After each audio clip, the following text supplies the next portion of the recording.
আসসালামু আলাইকুম। Hello viewers, আপনারা সবাই কেমন আছেন? আশা করি ভালো আছেন। আজকে আমরা যে বিষয় নিয়ে আলোচনা করব সেটি হচ্ছে সিম্পল, কমপ্লেক্স এবং কম্পাউন্ড। এটি ক্লাস 9, 10 এবং এইচএসসি পরীক্ষার্থী যারা আছে তাদের জন্য খুবই গুরুত্বপূর্ণ একটি অধ্যায়, যেখান থেকে চেঞ্জিং সেন্টেন্সে প্রায় 2 থেকে 4টি করে প্রশ্ন এসে থাকে। আমরা ক্লাস 6 থেকে এইচএসসি পর্যন্ত আমরা বিভিন্ন ধরনের চেঞ্জিং সেন্টেন্স পেয়েছি, অর্থাৎ একটি হচ্ছে affirmative to negative, negative to affirmative, exclamatory to interrogative, interrogative to exclamatory, এইভাবে আমরা পেয়েছি। তারপর হচ্ছে সুপারলেটিভ, কম্পারেটিভ, পজিটিভ, এগুলো পেয়েছি। কিন্তু ক্লাস 9, 10 এবং এইচএসসিতে একটি বিষয় বর্ধিত হয়েছে, সেটি হচ্ছে সিম্পল, কমপ্লেক্স এবং কম্পাউন্ড। তো বন্ধুরা, আজকে আমরা খুবই সহজভাবে এটি বুঝতে পারবো যদি আমরা ক্লাসটি মনোযোগ সহকারে দেখি।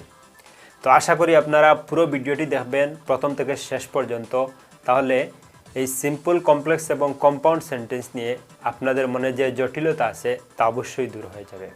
তো বন্ধুরা, আমরা আমাদের মূল আলোচনায় চলে যাচ্ছি ইন্টুর পর।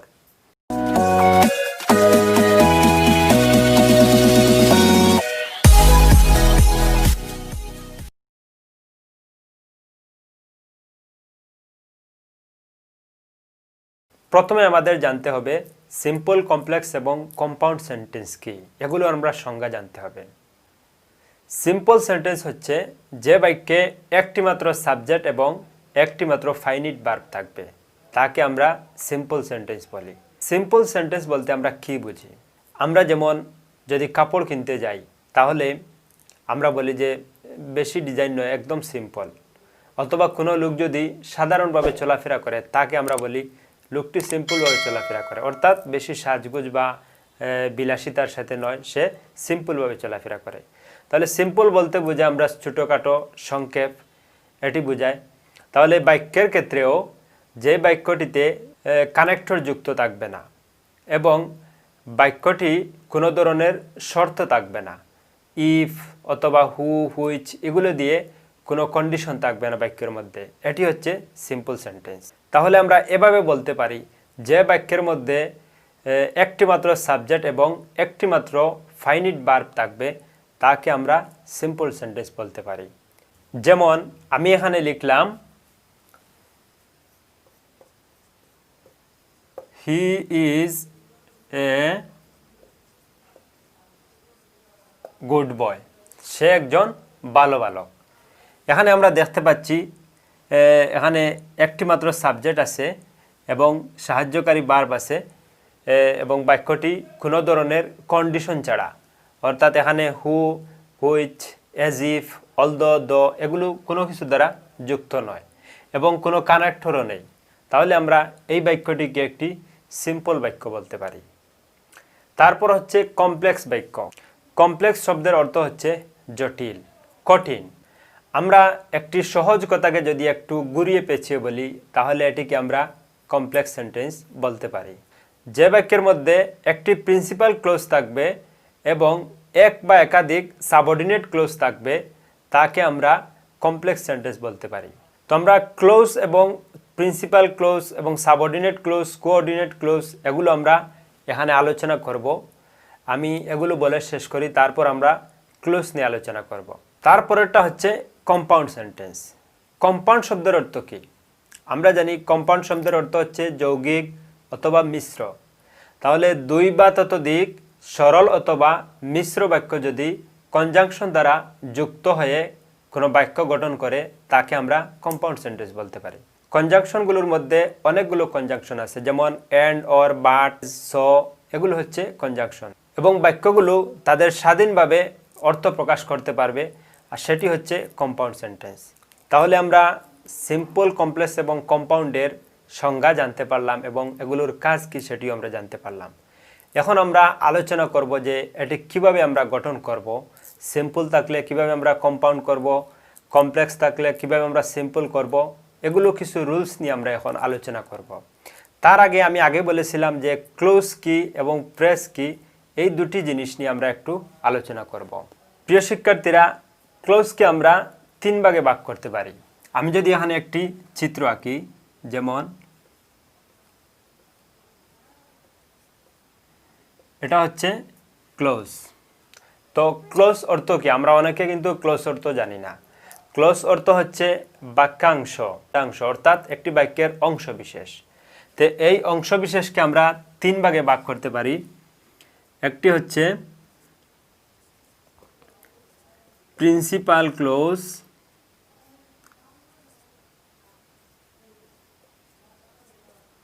একটি হচ্ছে প্রিন্সিপাল ক্লোজ, আরেকটি হচ্ছে সাবঅর্ডিনেট ক্লোজ এবং আরেকটি হচ্ছে কোঅর্ডিনেট ক্লোজ। কোঅর্ডিনেট ক্লোজ আমরা এই যে তিনটি, এগুলোকে এই প্রিন্সিপাল ক্লোজকে আবার অ্যাডজেক্টিভ, নাউন এগুলো দিয়ে আরও অনেক প্রকারে বিভক্ত করা হয়েছে, সেগুলো আমরা পরবর্তীতে আলোচনা করব। এখন আমরা এগুলোর অর্থ জানব এবং এগুলোর কাজ কি এবং বাক্যে এগুলো কীভাবে কাজ করে সেটি আমরা দেখব। প্রিন্সিপাল ক্লোজটা কি? প্রিন্সিপাল ক্লোজটা হচ্ছে প্রধান বাক্যাংশ। প্রধান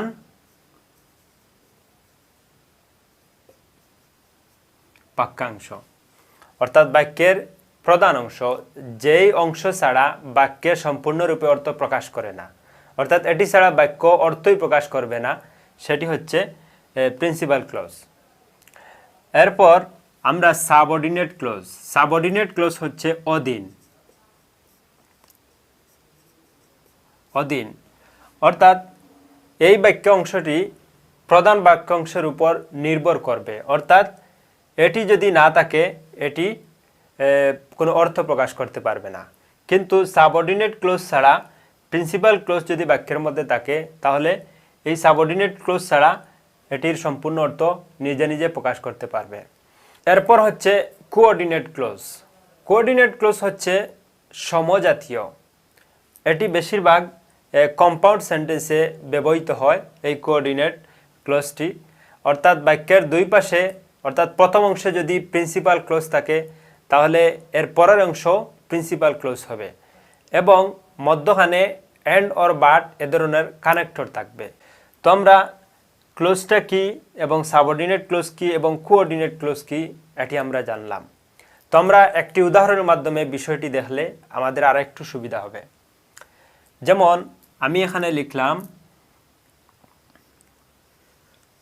I have a cow। আমার একটি গাভী আছে। তো এখানে I have a cow এটি একটি সিম্পল সেন্টেন্স এবং এখানে পরিপূর্ণভাবে অর্থটি প্রকাশ করছে। আমি এটির সাথে একটু যুক্ত করলাম which is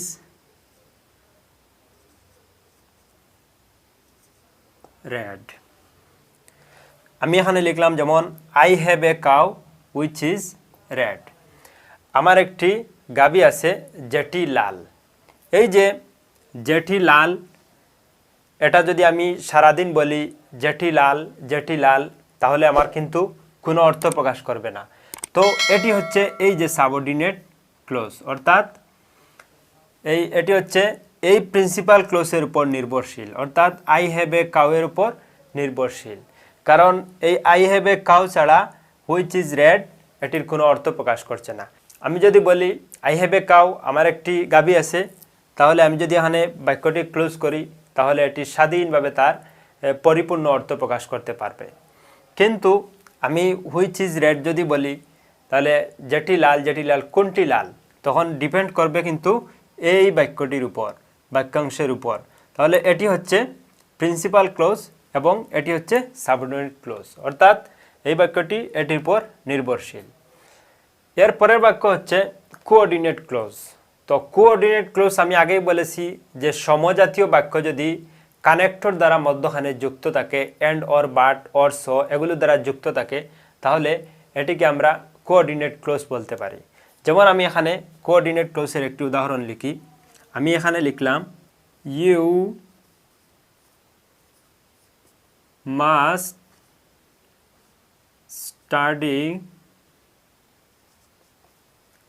study hard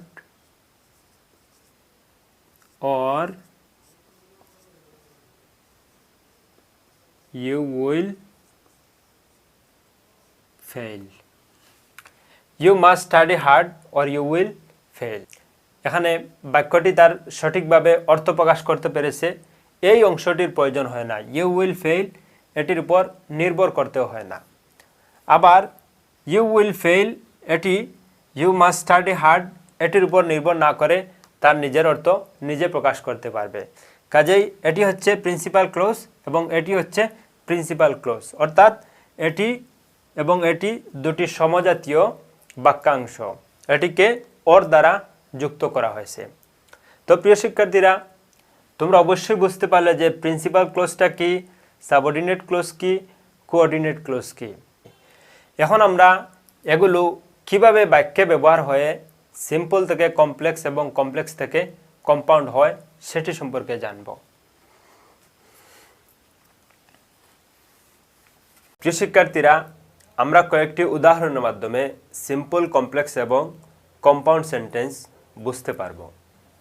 যেমন আমি এখানে একটি সিম্পল সেন্টেন্স লিখি, দ্য বয় is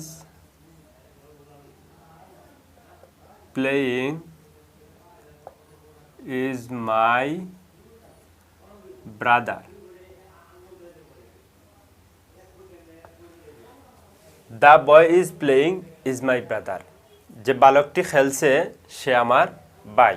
এই বাক্যটিতে এখানে কিন্তু কোনো রিলেটিভ প্রোনাউন নেই এবং এখানে who, which, when, in order, that, so, until যে সকল শব্দ দিয়ে সাবঅর্ডিনেট ক্লোজ তৈরি করা হয় এ ধরনের কোনো শব্দ নেই। তাই আমরা প্রথমেই বুঝতে পারলাম যে এটি একটি সিম্পল সেন্টেন্স। তো এই সেন্টেন্সটিকে আমরা কমপ্লেক্স এবং কম্পাউন্ডে রূপান্তর করব। যেমন এখানে যদি আমরা একটি রিলেটিভ প্রোনাউন হু আনি তাহলে বাক্যটি সিম্পল থেকে কমপ্লেক্স হয়ে যাবে, অর্থাৎ বাক্যটি দুটি পার্টে বিভক্ত হয়ে যাবে। একটি থাকবে মেইন ক্লোজ অর্থাৎ প্রিন্সিপাল ক্লোজ এবং আরেকটি হয়ে যাবে সাবঅর্ডিনেট ক্লোজ। এখন আমরা এই সিম্পল সেন্টেন্সটিকে কমপ্লেক্সে রূপান্তর করব। যেমন আমি যদি এখানে লিখি the boy who is playing is my brother. The boy who, এই যে এখানে এই রিলেটিভ প্রোনাউনটি যুক্ত হওয়ার কারণে বাক্যটি দুটি পার্টে বিভক্ত হয়ে গেছে। একটি হচ্ছে প্রিন্সিপাল ক্লোজ, আরেকটি হচ্ছে সাবঅর্ডিনেট ক্লোজ। তো সাবঅর্ডিনেট ক্লোজ যে ডিপেন্ডেন্ট যে অংশটুকু সেটি হচ্ছে হু ইজ প্লেয়িং। এখন আমি যদি বলি যেমন the boy is my brother, the boy is my brother, বালকটি আমার ভাই, এটি কিন্তু পূর্ণ অর্থ প্রকাশ করতে পেরেছে। কিন্তু আমি যদি এখানে বলি হু ইজ প্লেয়িং, যে খেলা করছে, তো এখানে কিন্তু বাক্যটি পূর্ণ অর্থ প্রকাশ করছে না, কারণ যে খেলা করছে এই অংশটুকু এই the boy is my brother এটির উপর নির্ভর করছে। তাহলে প্রিয় শিক্ষার্থীরা, তোমরা বুঝতে পারলে যে সিম্পল সেন্টেন্সে কোনো ধরনের সাবঅর্ডিনেট ক্লোজ থাকবে না, আর কমপ্লেক্স সেন্টেন্সে সাবঅর্ডিনেট ক্লোজ থাকবে এবং একটি মেইন ক্লোজ থাকবে। এরপর আমরা যদি এই সিম্পল সেন্টেন্সটিকে কম্পাউন্ডে রূপান্তর করি তাহলে কেমনে হয়?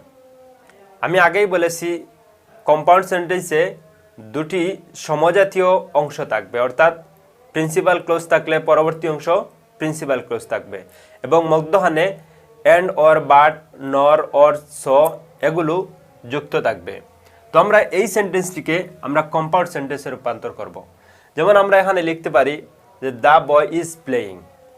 প্রথমে আমরা লিখতে পারি the boy is playing and is my brother, এখানে হি দিয়ে দিলাম, he is my dear brother. The boy is playing and he is my brother. তাহলে এখানে দ্য বয় ইজ প্লেয়িং বালকটি খেলছে, হি ইজ মাই ব্রাদার, সে আমার ভাই।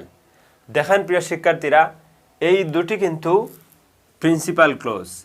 কোনোটি এটি এই বাক্যাংশের উপর নির্ভরশীল নয় এবং একটিও এই বাক্যের উপর নির্ভরশীল নয়। দুটি তাদের নিজস্ব অর্থ প্রকাশ করতে পেরেছে এবং মধ্যখানে এন্ড যুক্ত হয়েছে। তাহলে প্রিয় শিক্ষার্থীরা, তোমরা বুঝতে পারলে যে বাক্যের মধ্যে কোনো ধরনের রিলেটিভ প্রোনাউন থাকবে না এবং সো, অর, তারপর হচ্ছে ইন অর্ডার দ্যাট, কোনো শর্ত থাকবে না, কন্ডিশন থাকবে না, সেটি হচ্ছে সিম্পল সেন্টেন্স। আবার এই সিম্পল সেন্টেন্সটিকে আমরা কমপ্লেক্সে রূপান্তর করলে একটি রিলেটিভ প্রোনাউন আনতে হবে এবং বাক্যটি মেইন ক্লোজ থেকে এটি দুটি ভাগে বিভক্ত হয়ে যাবে। একটি থাকবে মেইন ক্লোজ এবং একটি থাকবে সাবঅর্ডিনেট ক্লোজ। তারপর আমরা এই সিম্পল সেন্টেন্সটিকে কম্পাউন্ড করতে হলে দুটি সমজাতীয় বাক্যাংশ হবে, অর্থাৎ প্রথম অংশ যদি প্রিন্সিপাল ক্লোজ হয় তাহলে দ্বিতীয় অংশ হবে প্রিন্সিপাল ক্লোজ এবং মধ্যখানে একটি কানেক্টর দ্বারা যুক্ত থাকবে, কনজাংশন দ্বারা যুক্ত থাকবে, যে এন্ড, অর, বাট বা সো, এই সবগুলো শব্দ দ্বারা যুক্ত থাকবে। তো আমরা দ্বিতীয় আরেকটি উদাহরণের মাধ্যমে বিষয়টি পরিষ্কার করব। আমরা যদি এখানে আরেকটি উদাহরণ লিখি সিম্পল সেন্টেন্সের, যেমন he is too weak to walk. He is too weak to walk. সে এতই দুর্বল যে হাঁটার উপযুক্ত না বা হাঁটতে পারে না। এখানে তোমাদেরকে একটি বিষয় বলে রাখি, এই যে টু সমান সমান যদি এখানে কোনো ধরনের বার্ব থাকে, টি ডবল ও টু, এ ধরনের বার্ব থাকলে কিন্তু এই টুটা নেগেটিভ অর্থ বহন করে। অর্থাৎ যখনই আমরা কমপ্লেক্স অথবা কম্পাউন্ড সেন্টেন্সে রূপান্তর করব তখন সেখানে আমরা নট আনতে হবে। আমি আবারও বলছি যে যদি কোনো বার্বের আগে টি ডবল ও টু এটি থাকে তাহলে এটাকে যখন আমরা কমপ্লেক্স অথবা কম্পাউন্ডে রূপান্তর করব তখন অবশ্যই নট লাগবে, কারণ এই টুটি নেগেটিভ অর্থ বহন করে। এ ধরনের আরও কিছু শব্দ রয়েছে যেগুলো নেগেটিভ অর্থ বহন করে, যেমন স্কার্সেলি, সিলডম, তারপর হচ্ছে লিটিল, ভেরি ফিউ ইত্যাদি কিছু শব্দ আছে যেগুলো বাক্যের মধ্যে থাকলে এটিকে অন্য ফর্মে রূপান্তর করলে এটির আগে নট বসাতে হয়, অর্থাৎ নট যুক্ত হয়। তো এটি হচ্ছে একটি সিম্পল সেন্টেন্সের উদাহরণ। এটিকে যদি আমরা কমপ্লেক্সে রূপান্তর করি তাহলে কেমন হয়? আমরা এই টুর পরিবর্তে লিখব স এবং এই টুর পরিবর্তে লিখব দ্যাট। যেমন আমরা এটিকে কমপ্লেক্সে রূপান্তর করলে এভাবে হয়, he is so weak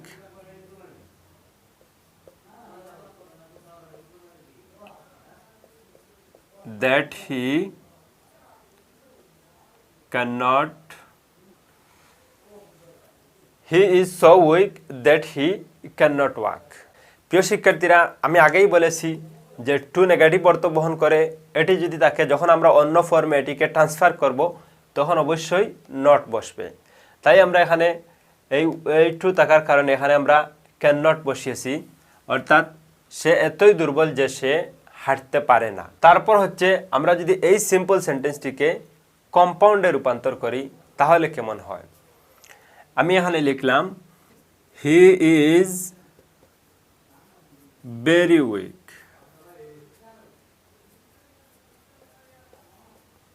and can not. এখানে ভেরি বসেছে এজন্য যে এখানে টু আছে, সিম্পল সেন্টেন্সে টু আছে, তাই আমরা কম্পাউন্ড করতে ভেরি শব্দটি বসিয়েছি। এটি এতই দুর্বল যে এজন্য আমরা লিখব খুবই দুর্বল, অর্থাৎ he is very weak and he can not walk. প্রিয় শিক্ষার্থীরা, এখানে কিন্তু ক্যান নট বসেছে। আমি আগেই বলেছি যে এটি নেগেটিভ অর্থ বহন করে, তাই আমরা যখন অন্য ফর্মে এটিকে ট্রান্সফার করব, কমপ্লেক্স অথবা কম্পাউন্ড করব, তখন এখানে নট বসবে। তো প্রিয় শিক্ষার্থীরা, আশা করি তোমরা এটি বুঝতে পেরেছ। আবার আরেকটি বিষয় খেয়াল করো, এখানে কিন্তু হি ইজ ভেরি উইক এটি একটি মেইন ক্লোজ, প্রিন্সিপাল ক্লোজ, সে খুব বেশি দুর্বল। বস এটাকে যদি আমি ক্লোজ করে দেই বাক্যের অর্থ পুরো প্রকাশ করবে। আবার হি ক্যান নট ওয়াক, সে হাঁটতে পারে না, এটিও কিন্তু একটি প্রিন্সিপাল ক্লোজ, অর্থাৎ এটি নন ডিপেন্ডাল বা সাবঅর্ডিনেট ক্লোজ নয়, এটিকে এন্ড দ্বারা যুক্ত করা হয়েছে কানেক্টর হিসাবে। তাহলে এই যে আমি আগেই বলেছিলাম যে বাক্যের মধ্যে দুটি সমজাতীয় ক্লোজ থাকবে এবং মধ্যখানে কানেক্টর অথবা কনজাংশন এন্ড অথবা অর অথবা নর বাট এগুলো দ্বারা যুক্ত থাকবে, তাকে আমরা কম্পাউন্ড সেন্টেন্স বলি। তাহলে এই বাক্যের ক্ষেত্রেও সেটি হয়েছে। আবার এখানে দেখো হি ইজ সো উইক, সে এতই দুর্বল যে that he can not walk. এখানে কিন্তু দ্যাট হি ক্যান নট ওয়াকটা হচ্ছে একটি সাবঅর্ডিনেট ক্লোজ। এটি কিন্তু হি ইজ সো উইকের উপর ডিপেন্ডেবল, কারণ এই অংশ ছাড়া এটি পরিপূর্ণ অর্থ প্রকাশ করতে পারে না। That he can not walk, এজন্য সে হাঁটতে পারে না। তো এজন্য কি জন্য, তখন কিন্তু একটি প্রশ্ন থেকেই যায়। তখন আমরা বলতে পারি যে হি ইজ সো উইক, সে দুর্বল থাকার কারণে সে হাঁটতে পারে না। তো প্রিয় শিক্ষার্থীরা, তোমরা সাবঅর্ডিনেট ক্লোজ কি, কোঅর্ডিনেট ক্লোজ কি এবং মেইন বা প্রিন্সিপাল ক্লোজ কি সেটি তোমরা বুঝতে পেরেছো। এখন আমি একটি অ্যাফার্মেটিভ নিয়ম দেখাবো যে টু সহ যদি অ্যাফার্মেটিভ কোনো সেন্টেন্স থাকে সিম্পলে, তাহলে এটিকে কিভাবে কমপ্লেক্স এবং কিভাবে কম্পাউন্ড করতে হয়। যেমন আমরা এখানে লিখলাম উই রিড টু লার্ন, আমরা শেখার জন্য পড়ি, নাকি আমরা পড়ার জন্য শিখি, কথাটি উল্টা হয়ে যায়। তাই আমরা উই রিড টু লার্ন, আমরা শেখার জন্য বা কোনো কিছু জানার জন্য পড়ি। এটি একটি সিম্পল সেন্টেন্স। এটিকে যদি আমাদেরকে বলা হয় কমপ্লেক্সে অথবা কম্পাউন্ড সেন্টেন্সে রূপান্তর করো, তাহলে প্রিয় শিক্ষার্থীরা আমরা এখানে দেখতে পাচ্ছি যে টু আছে। তাহলে আমরা টু সমান সমান কি, so that subject can could, এটি হচ্ছে অ্যাফার্মেটিভ ফর্মের। তো আমরা প্রথমে সাবজেক্ট আনবো। আমরা এটিকে সিম্পল সেন্টেন্স কীভাবে বুঝবো যে এটি একটি সিম্পল সেন্টেন্স, কারণ আমরা দেখতে পাচ্ছি এখানে একটি মাত্র সাবজেক্ট রয়েছে এবং একটি ফাইনিট ভার্ব অর্থাৎ প্রধান ভার্ব হচ্ছে একটি। তাহলে অবশ্যই এটি একটি সিম্পল সেন্টেন্স। এটিকে যদি আমরা কমপ্লেক্সে রূপান্তর করি, তাহলে টু যদি থাকে, তাহলে আমরা টু সমান সমান কি, so that subject can could. আমরা প্রথমে লিখতে পারি we read so that learn, we read so that we can learn. প্রিয় শিক্ষার্থীরা, আমি আগেই বলেছি যে কমপ্লেক্স সেন্টেন্সে অবশ্যই একটি মেন ক্লোজ থাকবে এবং এক বা একাধিক সাবঅর্ডিনেট ক্লোজ থাকবে।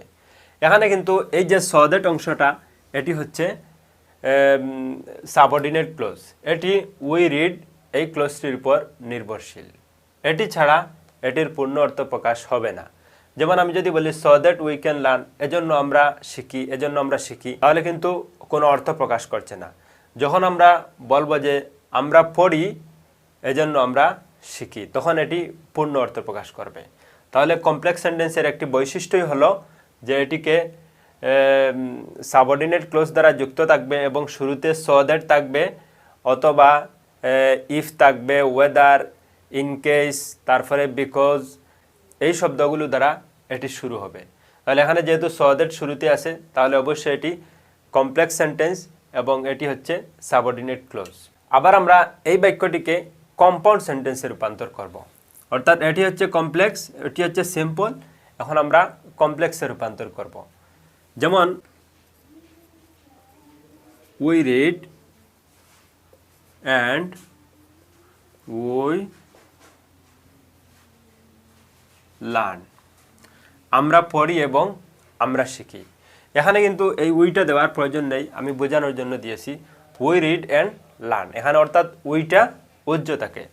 প্রিয় শিক্ষার্থীরা, এখানে তোমরা একটি বিষয় দেখতে পাচ্ছ যে উই রিড, আমরা পড়ি, বাস ক্লোজ করে দিলে আমার এটির উত্তর হয়ে যাবে, অর্থাৎ এটি স্বাধীনভাবে তার অর্থ প্রকাশ করবে, আমরা পড়ি।